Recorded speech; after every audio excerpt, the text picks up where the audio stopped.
Wow, that's some pretty heavy stuff right there, isn't it? But we're gonna dive into a couple of those stories a little bit more here in just a second. Let me say, and I don't say this to be funny, but sort of be funny. There's a lot of these in here today, and so they're in your seats and on the side there. You're probably gonna need those as we go through our morning today. A little over a week ago, there was a storm system that came through Missouri into the Carolinas, and if you're watching on TV, if you're aware of that, there was some pretty dangerous lightning and heavy rain and flooding rain, and of course some pretty large tornadoes that hit through different communities. And I've told you before, I kind of love those kind of storms. That particular 2 days where these storms were hitting, I went home right after work, turned on the Weather Channel, and other than dinner, I think I sat there in front of the TV for a few hours, just because I love that. I love watching these things and them talking about them. Even went to bed that night, and one of my 6 weather apps I have, they actually show footage of the storm chasers live streaming. So I'm watching live streams, hoping to catch something as I'm watching those. So I did that for probably another hour, hour and a half, and then finally went to sleep. I know that probably sounds kind of weird and probably morbid in some ways, but like tornadoes just they fascinate me. They're hard to explain. They're very complex. They hit so quickly, but then they leave this incredible path of destruction behind them. Today, we're going to continue our series called White Flag, and this series is all about mental health. And this week, we're going to talk about grief. And grief very often is like storms, right? Like a storm that hits, and then you're left trying to deal with the path of destruction that's come after it. It's like these communities and these families have to restore and rebuild this life that they once had. And when we experience grief, it's the same thing for us. And so today we're going to talk about grief as we continue this series. Now, if you haven't been with us the first couple of weeks, let me just kind of share where we have been. Very first week, we gave you this phrase. It's okay to not be okay, but Jesus wants to make you whole. Right? It's okay for us to say, "Hey, I'm struggling when it comes to my mental health, but Jesus wants to make me whole." And so we focused on that the first week, and then last week we talked about anxiety. I shared some of my stories there. Some of you have shared your stories with me, and a lot of us we deal with and struggle with anxiety. And so if you missed it, go back and watch it and listen to it from last week. But again, it's part of our mental health journey. But then there's grieving. And again, today we're going to focus on grief. Well, what's the definition of grief? Here's what Webster says grief is. Grief is deep distress, unfortunate outcome, cause for suffering. Someone's like Webster got a committee together and said, "Hey, none of us have ever experienced grief before in our life, but let's try to define it anyway, right?" Because really, grief is so hard to define. However, when we see grief or we experience grief, we know what grief is. In fact, there's a guy named Jesus who said, "Guess what? You're going to experience grief in your life." In John 16:33, Jesus says, "Here on earth you will have many trials and sorrows." Guess what trials and sorrows bring with them? It brings about grief. And every single one of us in this space today, we have either experienced grief or in the midst of grief, or we will experience grief in our lives. Now, I know when we talk about grief, our minds usually go to death, but grief comes in many different forms. We can grieve the loss of a job, or not getting a promotion. We can grieve a broken relationship, a separation in a marriage, a divorce that takes place. We could grieve when we find out we're not able to have a child. We grieve when we get a diagnosis from a doctor that's not a good one for us.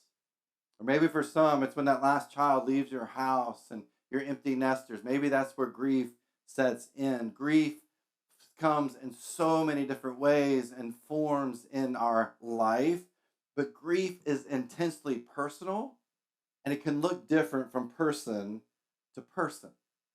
But here's what grief does grief hits us like a storm and leaves this path of destruction behind it. So, how do we deal with our grief?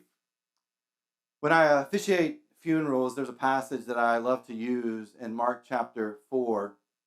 And it's because when it comes to grief, what we're really looking for is hope. And so, how do we find that hope? We're going to spend some time in this passage throughout the day, the morning today. But let me start with Mark 4, starting with verse 35. It says this. It says, as evening came, Jesus said to his disciples, let's cross to the other side of the lake. So they took Jesus in the boat, started out, leaving the crowds behind. But soon a fierce storm came up. High waves were breaking into the boat, and it began to fill with water. We have Jesus and his disciples. They're in a boat. They're crossing the Sea of Galilee. The storm comes up. And just so you know, these storms were regular occurrences there on the Sea of Galilee. They still happen to this day. One moment it can be sunny and beautiful. The skies can be clear. And the next moment there's this big storm that just seems to show up out of nowhere. And at that point, you're hoping that you're not out on that water. But these disciples are out in the water with Jesus on this boat when the storm comes. Now, what do we know about this? Well, this storm is so powerful that these waves are huge. They're filling this boat. They're breaking into the boat. And this is probably not like the dinner cruise they were hoping it was going to be, right? This is not what they wanted to have, but this is what takes place. But grief very often is very much like that storm. Like grief comes when something hits us out of nowhere, and we begin to wonder, can I make it through the storm? Think about grief and what it brings. It brings unknowns. It brings uncertainty. But listen to me. Understand that whatever you are experiencing in your grief, it is normal. In the 60s, psychiatrist Elizabeth Kubler-Ross came up with the 5 stages of grief that were used for many years. And over time, there's been a few that have been added. I want to take some of her stages of grief and add one or two to it and kind of walk you through what these stages of grief are. I'm going to do this pretty quickly. Some of you, maybe you've been through these before if you've experienced grief and gone through counseling. But listen to each one of these. Here's the first one. Stage 1, shock disbelief. This is the moment where you get the news that you are not ready to hear, whatever that news may have been. And it brings about this numbness. It brings about shock and disbelief in our lives because of this news that we now know. But that's stage 1, and that's right at the beginning. But then you've got stage 2, which is denial. This is where we fail to acknowledge or accept that this loss has occurred. This denial, it could be our own feelings. It could be denying the full significance of this loss. It could even be that we deny that the news that we've heard is actually real and true. And so stage 2 is denial. Stage 3 is anger. We get angry. We get angry at what we are grieving. We get angry at what is lost. And when we are angry, we tend to direct that anger to someone or something else, right? Oftentimes it's the people. We direct it to our spouse. We direct it to a family member, to a friend. We direct it to the person. If we're grieving the loss of someone, we direct it to the person we've lost. And oftentimes we direct that anger to God. Stage 4 is bargaining or guilt. This is a tough stage because this is where we ask the what if questions. What if I had listened more? What if I had taken better care of my body? What if I had spent more time with them? We feel this intense guilt for what has taken place, and we're asking these questions of what if. And so we began to carry this burden. And in fact, we tend to carry this burden so much that we then begin to bargain. And who we begin to bargain with is God. God, if you will give me peace, if you will bring comfort into my life, then I will, and just fill in the blank with whatever personal sacrifice you feel like you can give up. We want to bargain with God. We're like, God, take away this pain because of this guilt that I feel. And so stage 4 is bargaining and guilt. Which oftentimes leads to stage 5, which is depression and sadness. This is where there's this deeper sense of guilt, grief, this deeper level of grief that you begin to recognize the situation is real. Like they're not coming back. This marriage, it is over. The disease has won. And this is where sadness and depression begin to take over. And when people get to this stage, oftentimes they'll start to withdraw.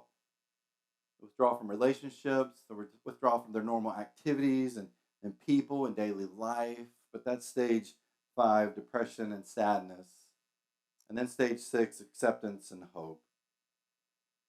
This is where our emotions begin to become stable and we understand that this loss is real.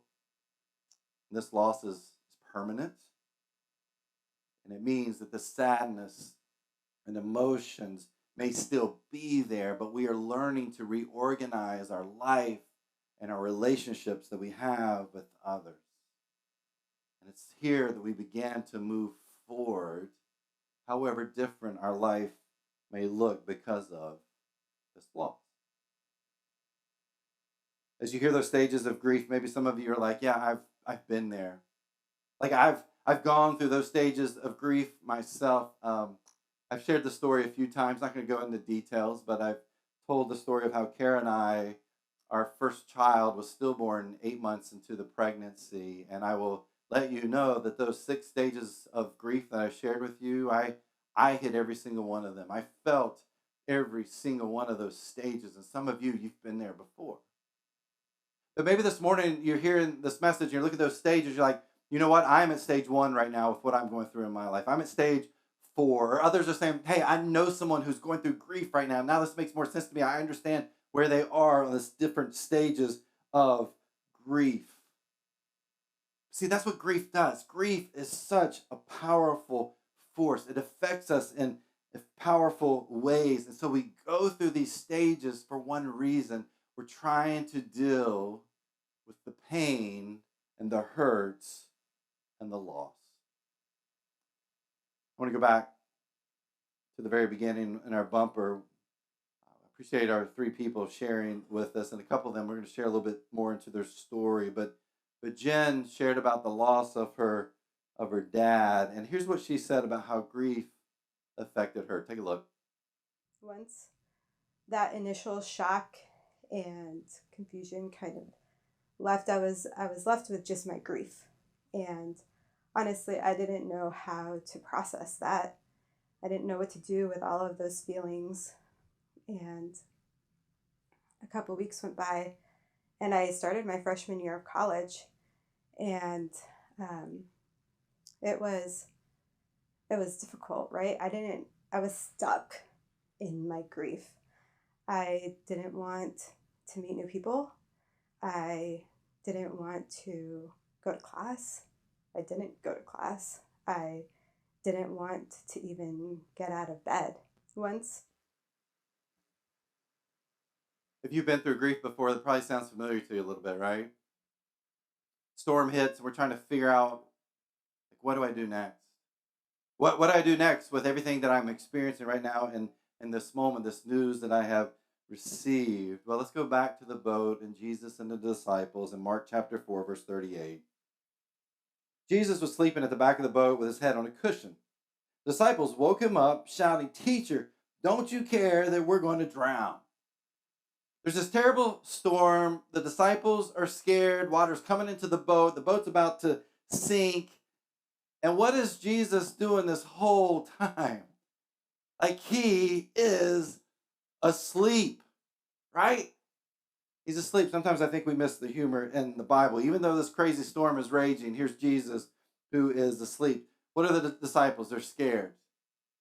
They're scared. They're wet. They're confused. They're worried. They're looking for solutions. They're looking for answers. And so what do? They go and find Jesus. In the midst of our storms, it's hard for us to know what to do. Now, the disciples had Jesus. They could go to Jesus and say, hey, we need a little bit of help here. But what do we do?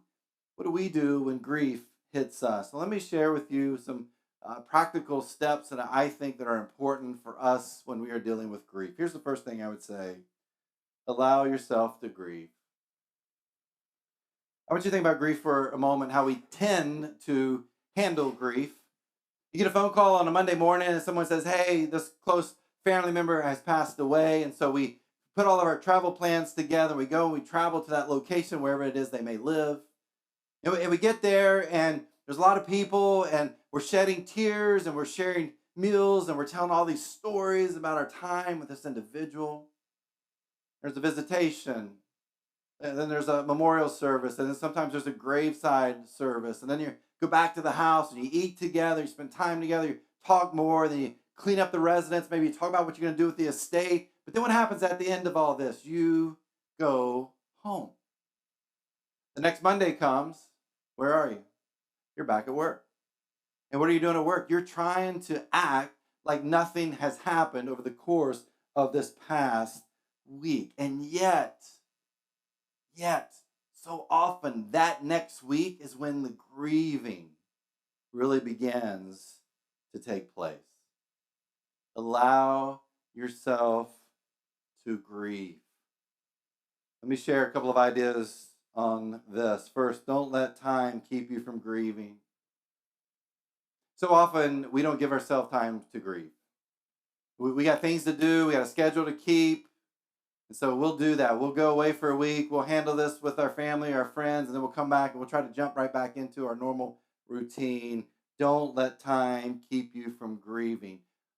In the Old Testament, there's a few times where we read about how people were grieving for the loss of someone they knew or loved. Let me share some of those with you. Genesis 53, Joseph has died. And so it says this, and the Egyptians mourned his death for 70 days. Numbers 20:29, when the people realized that Aaron had died, this is Moses' brother, all Israel mourned for him 30 days. Deuteronomy 34:7-8, Moses was 120 years old when he died, yet his eyesight was clear and he was strong as ever. The people of Israel mourned for Moses on the plains of Moab for 30 days. Like you look at this, and what do you see that's in common here? They allotted time to grieve. We need to allot time to grieve, and here's the reason why: grief is proportionate to the relationship of the person with the person that may have passed. Right? If we're talking about someone passing away, our grief is proportionate to that relationship. We saw there in the bumper, we've got a father, we've got a mom, we've got a wife. Guess what? That's going to take a long time to grieve. Someone who's acquaintance or a friend of a friend, or maybe a friend's family member, those moments are going to be a lot less. That time's going to be a lot less than people that we are connected to. What's important is that we take time to grieve. But then I think there's another part to this. Give yourself over to your season of grief. Not only about time, but it may be a season of your life that you've got to grieve. And here's why. Dr. Catherine Shears, professor of psychiatry at the Columbia University School of Social Work, and she studies grief and bereavement. Here's what she said: grief is the form that love takes when someone we love dies. Grief is the form that love takes when someone we love dies. Why do we grieve? We grieve because we love. We grieve because there's this connection and this relationship that someone was so close to us in our lives, and we grieve because of the love that we have for that person. Give yourself time to grieve. Go through those stages of grief. Allow yourself to be vulnerable. Let your emotions go during that season. Nothing says you got to hold those emotions in. Let go of those emotions as you deal with your grief. Because those emotions are saying, hey, I loved that person so much that I'm grieving because of that love. And so not only give yourself time to grieve, give yourself a season to grieve as you allow yourself to grieve. Here's the second thing that I would say about grieving: grieve in community. When someone we know is going through grief, whatever that grief may be for them, and again, oftentimes it may be the loss of someone close to them, we tend to respond really well to their grief initially, don't we? We get the news and then we respond. We go into action. We go to their house. We're like, I'm going to bring you food and I'm going to help you out and I'm going to take your kids and I'm going to sit with you and I'm going to pray with you. And we're really good about jumping in those first few moments. And this is really good and this is helpful. But after a few days, maybe after a week, kind of like we said a little bit earlier, what begins to happen? Well, our lives start to come into focus. We know we've got a schedule to keep and things that we got to do. And what do we do at this point? We leave that person to grieve on their own. And like I said just a little bit earlier, sometimes that is the moment where grieving really begins. And when we leave them in isolation. We leave them and they begin to withdraw from their normal activities. They begin to withdraw from their relationships. And so we leave them to experience this grief on their own. Look, it is so important that we help people grieve, and we do this within community with them.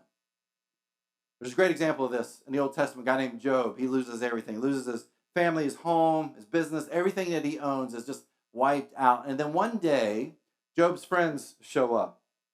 Job chapter 2, verse 11. When three of Job's friends heard of the tragedy he had suffered, they got together and traveled from their homes to comfort and console him. When they saw Job from a distance, they scarcely recognized him. Wailing loudly, they tore their robes and threw dust into the air over their heads to show their grief. And they sat on the ground with him for 7 days and nights. No one said a word to Job, for they saw that his suffering was too great for words.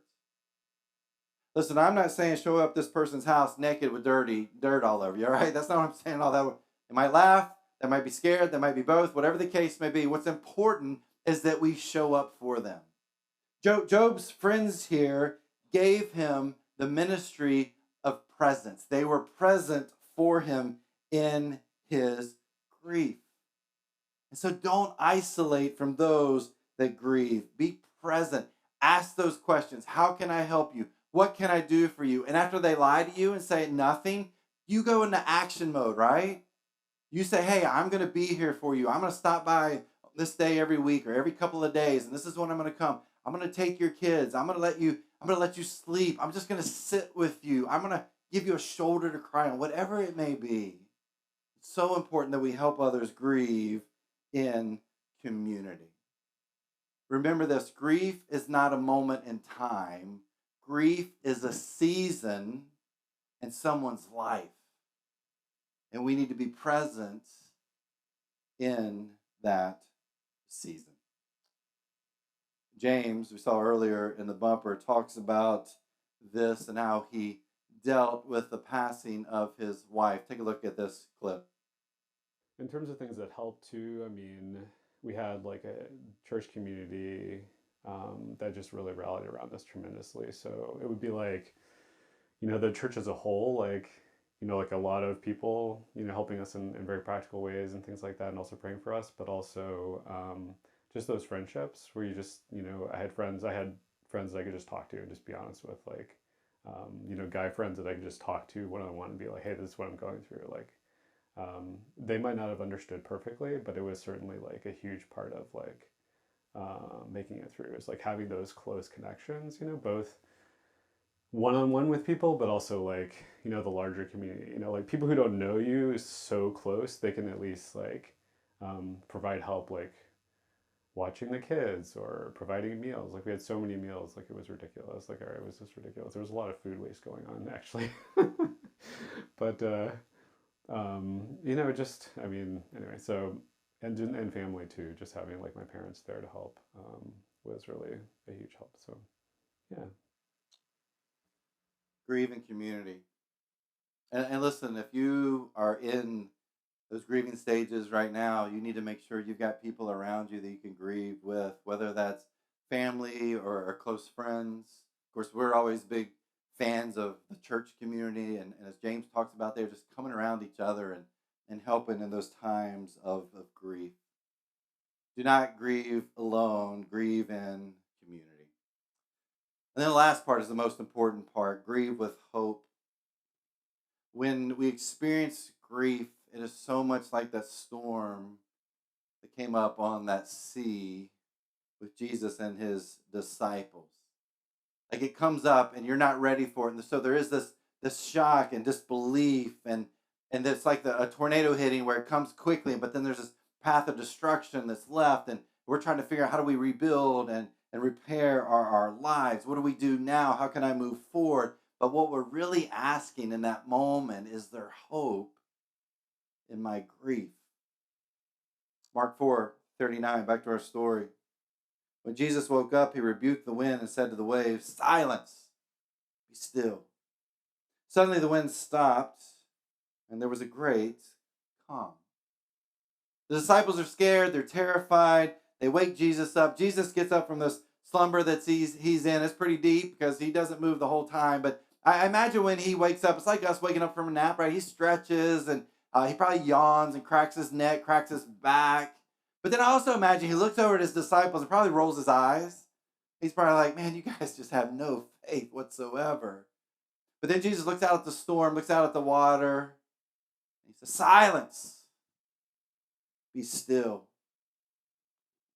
That moment, the winds stop howling, the waves stop crashing into the boat, and everything is calm again.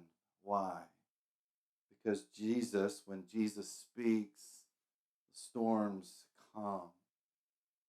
And our hope in the storms that we face are only found through Jesus.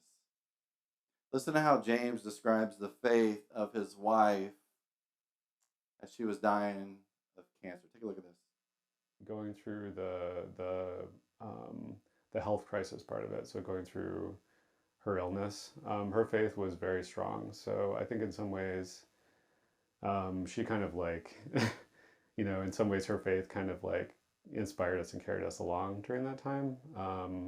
So she would always say that God is good no matter what. Like, no matter what happens to me, God is good.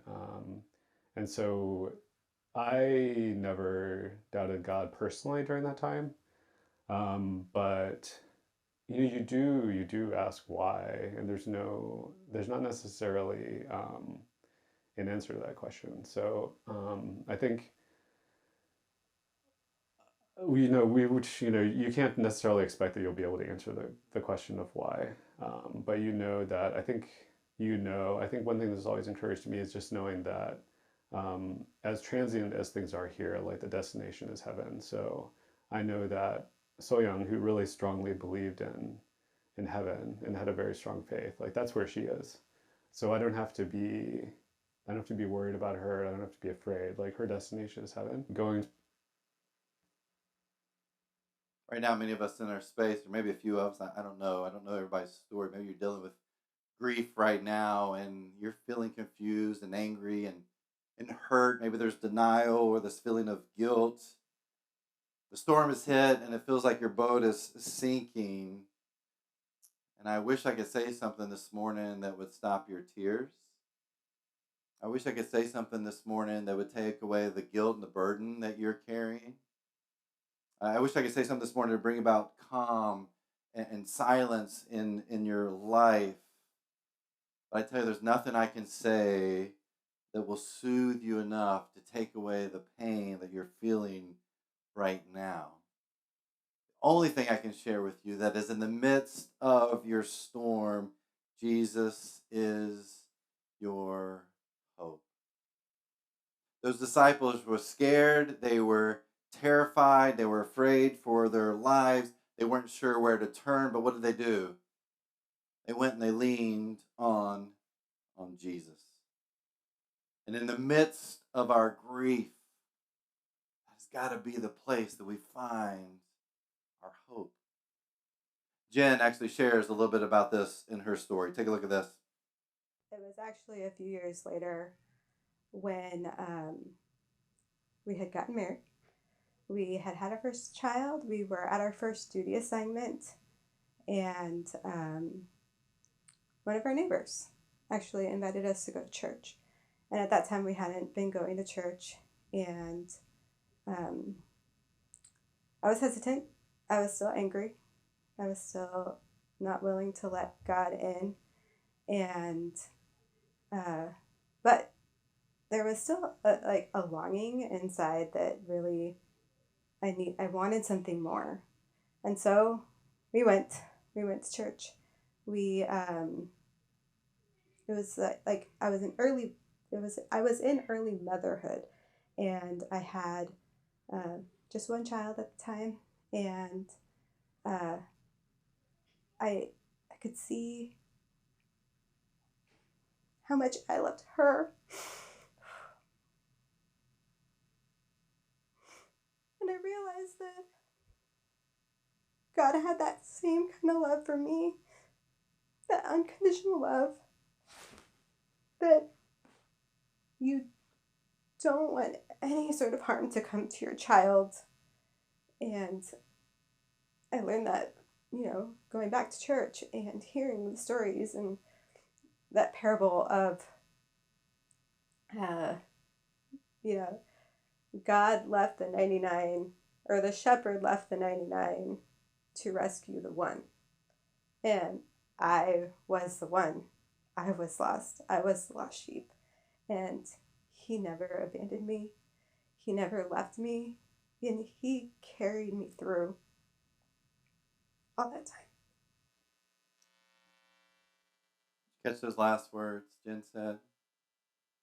He carried me through all that time. When we're dealing with grief, we ask the question why quite a bit. Why did this marriage end? Why did this person die? Why did they get cancer? And it's hard to answer that question of why. And James even said that. James said there's no easy answer. But this is why I love the story of Jesus and his disciples and that time on the sea and that storm. But it reminds me that Jesus brings us comfort and calm in our storm if we let him. That Jesus can give us hope when it seems like the storms are going to take us down if we let him. That Jesus would carry us through the storms we face in our lives if we let him. A quick story, our neighbor who invited us to church, that was back in 2005. And she lived next door to us. I had my one kid, and we started going to church with them, and obviously it changed my life. She planted a seed in my heart, and a couple years went by, 7 years went by. We had moved 3 times. I had 2 more children.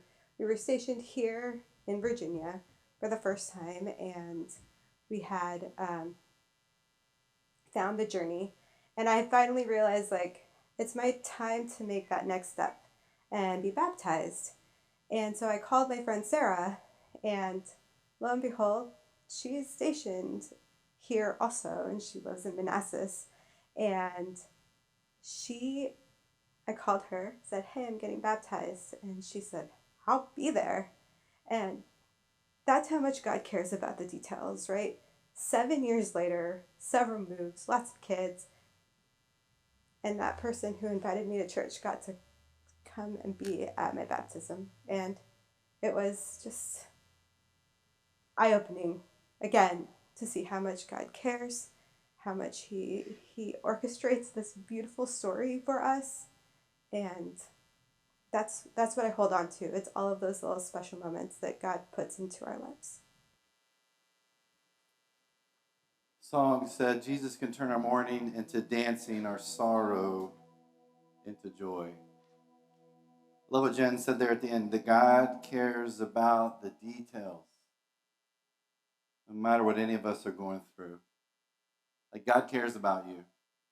And God cares about the storms that you're facing in your life. So why not let Jesus turn your mourning into dancing, your sorrow into joy? This morning, maybe for you, you're in the midst of that grief right now and you're looking for some sort of help. You're looking for restoration. You're looking for restoring and rebuilding your life through the grief that you're going through. We would love to connect you with Safe Harbor. Maybe that's what you need right now. You need to be led through someone who can help you professionally to walk those stages of grief.